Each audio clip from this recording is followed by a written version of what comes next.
সকল ধরনের শঙ্কা, সংশয় আর অনিশ্চয়তা কাটিয়ে অবশেষে অনুষ্ঠিত হল ত্রয়োদশ জাতীয় সংসদ নির্বাচন। আজ সকাল 7:30টায় দেশের 63টি সংসদীয় আসনের 229টি আসনে একযোগে ভোটদান কার্যক্রম শুরু হয়। উৎসবমুখর পরিবেশে ভোট প্রদান শেষ হয়েছে বিকেল 4:30টায়। একই সঙ্গে অনুষ্ঠিত হয়েছে গণভোট। এই মুহূর্তে চলছে ভোট গণনার কাজ। সারা দেশে ব্যাপক উৎসাহ উদ্দীপনায় নির্বাচন অনুষ্ঠিত হলেও দেশের মানুষের নজর মূলত ছিল হেভিওয়েট প্রার্থী এবং দলীয় প্রধানদের দিকে।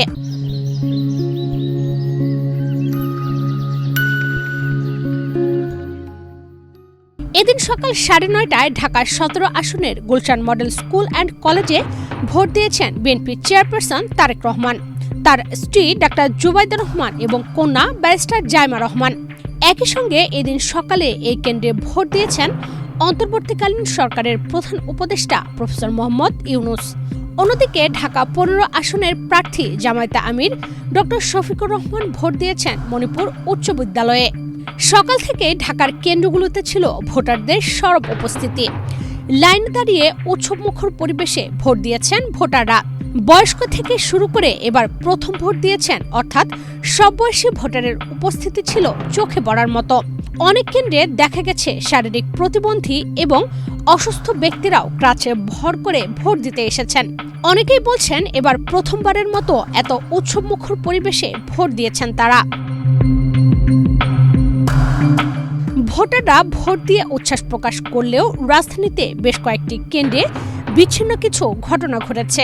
এর মধ্যে অন্যতম ঢাকার আলোচিত আসন ঢাকা ৮।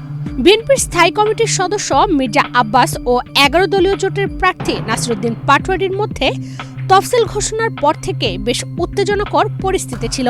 বলা চলে দেশের সবচেয়ে আলোচিত আসন ছিল ঢাকা ৮।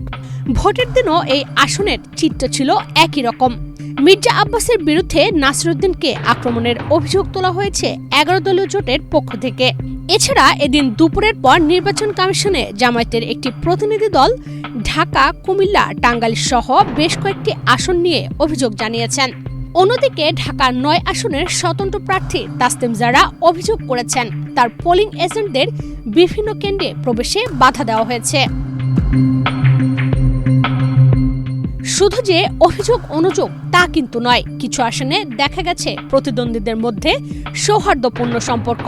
ঢাকা 9 আসনের একটি কেন্দ্রে তাসলিম জারা এবং তার প্রতিদ্বন্দ্বী বিএনপি প্রার্থী হাবিবুর রশিদকে একে অপরের সাথে হাসিমুখে কুশল বিনিময় করতে দেখা গেছে। এছাড়া মিরপুরে জামায়াতের আমিরকে তার প্রতিদ্বন্দ্বীর সাথে মোলাকাত করতে দেখা গেছে।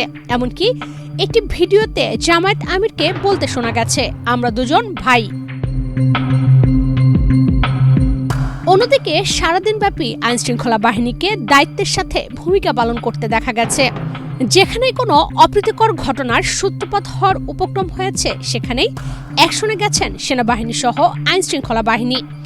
সব মিলিয়ে বলা চলে বহুল কাঙ্ক্ষিত ত্রয়োদশ জাতীয় সংসদ নির্বাচন অনুষ্ঠিত হয়েছে অনেকটাই সুষ্ঠুভাবে। এবার দেখার বিষয় এদেশের জনসাধারণ নেতা হিসেবে কাকে নির্বাচিত করেন এবং তারা জন আকাঙ্ক্ষা কতটা পূরণ করতে পারেন।